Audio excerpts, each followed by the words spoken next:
Hello everyone, welcome back to my channel মাস্ত Mariyam to a new daily vlog. তো সকালে এদিকে নিয়ে আসা হয়েছিল ধুকি পিঠা, আর ওটাই আমরা খেলাম চা দিয়ে এবং খেজুর গুড় দিয়ে। তারপরে এদিকে মাহিন খেলা করছিল, ওর আপা ওকে বিভিন্ন রকমভাবে সাজানোর চেষ্টা করছিল, কিন্তু কিছুতেই পারা যাচ্ছিল না, ও শুধুই খুলে খুলে দিচ্ছিল। তারপরে ওর পাপা স্নান করতে যাওয়ার জন্য জলটা চালাতে গেল, কিন্তু ও আবার দেখো বলছিল আমিও যাব।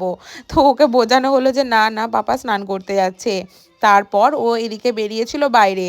এদিকে ভাই ভাবিদের ধান এসেছে, ধানগুলো শোকানো হচ্ছে, মেলা হচ্ছে, তো সেখানে মেয়ে আমার এসে হাজির। ধান ধান করে ধানে নেমে পড়ছে, শুধুই বলছে ধান মেলবো। আর ওকে একটা ছোট্ট বাটির মতো ধরিয়ে দেওয়া হয়েছে, কারণ ওরাও ধামা করে এদিকে ধান বইছে, ও বলছে আমিও ধান বইবো। তো সেই জন্য ওর সাইজ মতো ওকেও একটা বাটি ধরিয়ে দেওয়া হলো। এদিকে ও তার এদিকে নিজের মনে ধান মেলে বেড়াচ্ছে।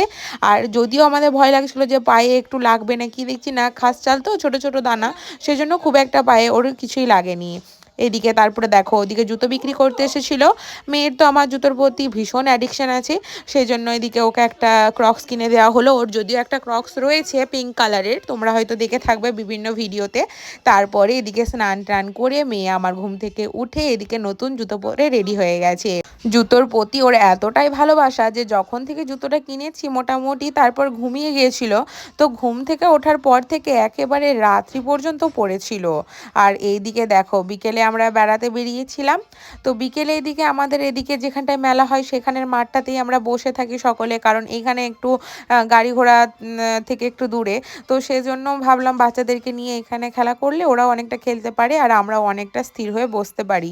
আমার মেয়ের দেখো ওদের সঙ্গে ফুটবল খেলছে।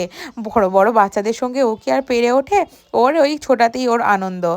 এত ছুটছে যে বড়রা ছুটছে আর ও হেসে লুটোপুটি খাচ্ছে।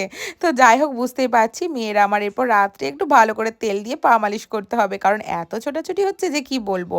এরপর দেখো মেয়ের ঘুম পেয়ে গেছে, আর ওর জন্য অনলাইনে ডাইপার অর্ডার করা হয়েছিল। আমরা এতদিন ওর জন্য প্যাম্পার্স ইউজ করতাম, ওর প্রায় 1.5 বছর বয়স হয়ে গেল, এতদিন ওটাই করেছি। তো ফার্স্ট টাইম মা বললে একটু অন্যরকম ব্যবহার করে দেখ না, তো এটা অফারে চলছিল তাই এটাই অর্ডার করেছিলাম। তো আমি ব্যবহার করি, তারপর জানাবো তোমাদেরকে এটা জিনিসটা কেমন।